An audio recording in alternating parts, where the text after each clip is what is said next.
In this episode of The Compliance Life with Maria Davanzo, Maria details her move into the Chief Compliance Officer chair and lessons learned.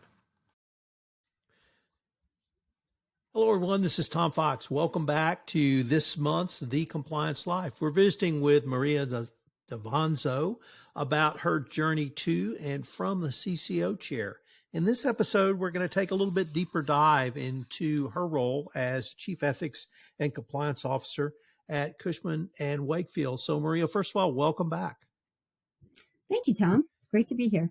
So, Maria, if I could maybe start with what were some of the key challenges you faced in the chair, and maybe either some of the ways you overcame those challenges or how you were able to respond with those with your compliance team? Sure. So, as I was saying in the last episode, when I got to Cushman, they'd been in business for 94 years. They did not have a compliance function. They were seriously considering an IPO, which frankly was why they even brought me on at the time. They had 26,000 employees and they were operating in 50 countries across the globe, just to put it into perspective what their operation looked like. The only semblance of a compliance program they had at the time was a very short Word document called the Code of Conduct, which addressed the bare minimum. It didn't include, issues like anti-bribery, nor economic sanctions. And so, I see that I have my work cut out for me when I look around, and I wonder, frankly, if I'm over my skis. I experienced a little bit of imposter syndrome, I have to admit, until my husband reminded me of all the things that I had accomplished and pointed out, I have to say, he pointed out that a man in my position wouldn't be thinking the same way. So I decide he's right, and I fall back on the mantra of no challenge, no change, and I move forward. The biggest challenge there was just initially having to build a program. I was the architect of the compliance function at Cushman, and I built it from just myself and a code of conduct and leveraging a couple of lawyers around the world to what it was when I left a couple of weeks ago, which was a team of 23 compliance and data privacy professionals with a proper and what I call user-friendly code of conduct with, Q&A type sections in it and resourcing. And then also 12 or so related core global compliance policies addressing bribery, due diligence, conflicts, sanctions, charitable donations, whistleblowing, vendor and supplier integrity, and then, of course, privacy. I put in place disclosure and approval processes and procedures for outside business activities and donations and gifts. And I rolled out a formal training program, which they didn't have at all. I decided we needed to train globally twice a year. And so we would train in Q1 on the Global Code of Business Conduct every year. And then in Q3, we would do a risk review. I would do that with my team. And based on the types of investigations we were seeing, where they were happening in the business or where they were occurring geographically, we would decide upon an additional topic that needed attention and some additional education that year. During COVID, it was interesting because we had planned to roll out anti-bribery and corruption training in that Q3, but we pivoted and we rolled out business integrity. We were a little concerned that during COVID, some of those business guys to which you referred, in the last session would be a little bit more focused on, profit generating, revenue generating, at all costs. Given the environment that we were in at the time. And so we thought it would be tone deaf, frankly, to train on ABAC in that context. And we decided to roll out a business integrity training in which we told, our business people, look, guys, it's okay. It's okay to say no. It's okay to turn work away. And I had the support of senior leadership, senior management, and the CEO in making that decision. In fact, the training messaging came out from members of senior leadership in order to sort of drive that point home.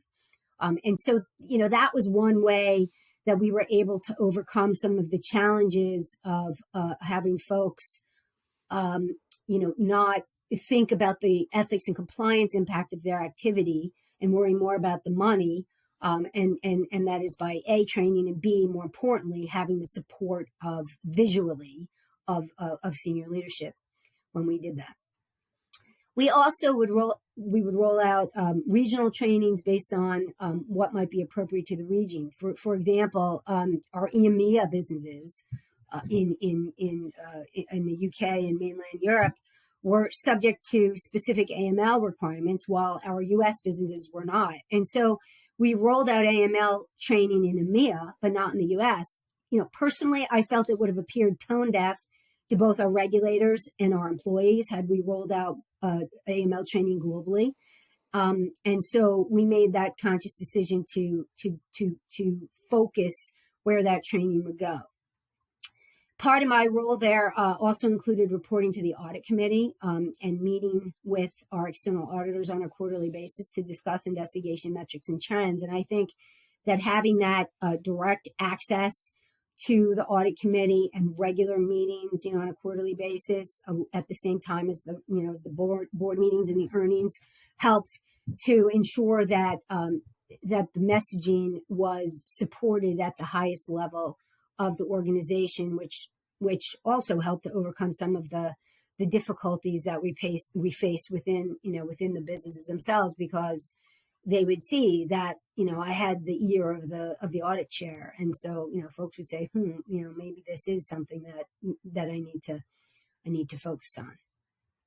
One of the other key things, and frankly, probably one of the favorites of my role as CCO at a publicly traded commercial real estate services firm, was mentoring and talent development. Early on, as I said, it was just me. But I was able to hire a compliance analyst eventually, although I had to share her with one of the lawyers in the corporate secretarial group initially, and that changed along the way. But we had interviewed many people, and we just couldn't find a fit. Our budget, wasn't nearly what I would have liked it to be, so our options were limited. And one day I interviewed a young woman who was going to law school at night and working for an employment law firm during the day.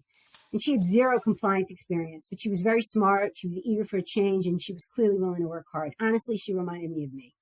And I practically hired her on the spot. Her name was April. We worked side by side for almost 7 years. And she earned, I was going to say she moved up to, but she earned her way up from analyst to global compliance operations manager, overseeing ultimately our global vendor relationships, sanctions processing, training initiatives, board reporting, policy management, and program governance. Last summer, she received the fantastic offer to join Deutsche Bank as a compliance assistant vice president. She was so hesitant and afraid to let me know that she was leaving because we had developed such a great and deep personal and professional relationship. But I was so very proud of her. I wished her nothing but the best, and even, offered to help her pack.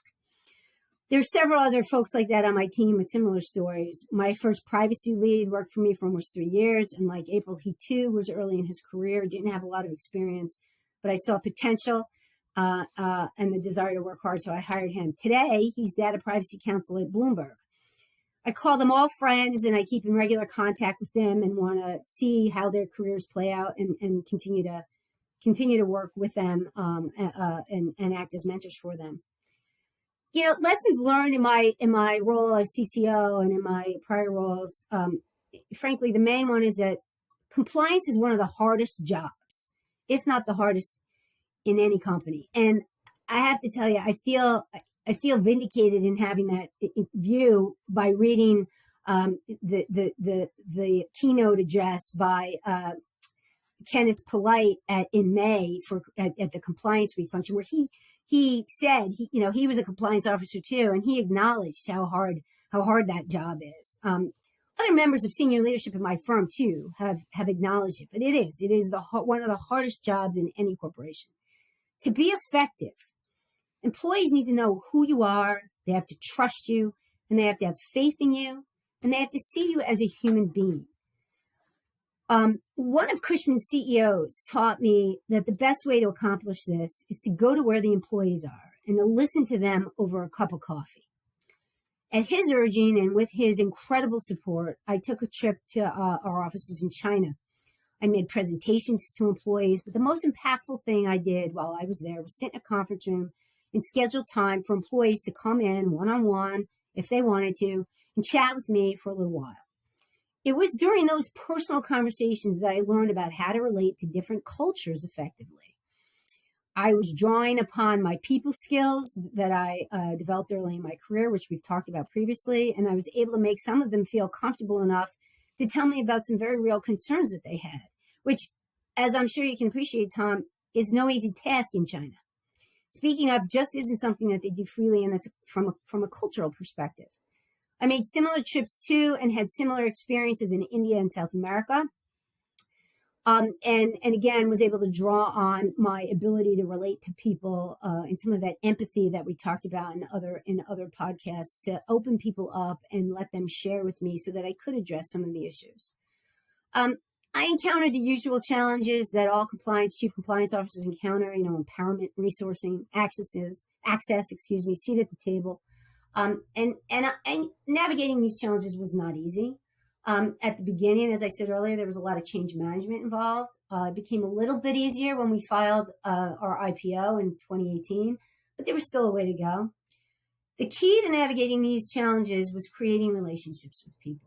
I just can't emphasize that enough. That's the best advice I can give anybody, and that's the best advice that I've ever received. As I touched upon earlier, moving from financial services compliance to real estate was challenging because I didn't have that rule book anymore. And other than, the FCPA, which is singularly focused, corporations really don't have any one particular rule book or framework to point to. And coupling that, as I said, with the fact that there was no compliance function at Cushman, that just presented me with some challenges. But I think I was able to overcome them, and I built a really great program, and I left some really great people in the seats. Let me pick up on a couple of the points you raised. I've always been intrigued with the following question or issue. How do you develop a relationship with the chair of the audit committee? Is it your strategy of walking down to see them, or when they're in the office having a cup of coffee with them? Do you try to talk to them outside the audit committee meetings? How does a CCO or CECO really develop that relationship so that if something does happen, you can pick up the phone and say, we've got this, I'm looking at it, but I've got it under control and I'll report back to you? How do you develop that trust? Yeah, at a high level, it's developing that relationship outside of the boardroom, right? And the way that I did it, and I was fortunate enough that our general counsel, to whom I reported, brought us together. And the first time after the IPO, when I was going to report to that audit committee before the meeting, he flew me out to Chicago. He flew her into Chicago from Dallas, and we went out to lunch. And, we just chatted, and we exchanged contact information, and she would call me, I would call her. We would talk informally about some of the things that I was seeing. And when I went to the audit committee meetings, there were social gatherings, there were dinners, and I made sure that I would sit down and just talk to her, just chat with her. You used a phrase a couple of times, tone deaf. And you used it in the context of rolling out training. And I wanted to maybe use that as a way to introduce a broader topic of, in the compliance discipline inside of a corporation, your customers are your employees. And that you have to have your finger on the pulse of what your customers want and what they need.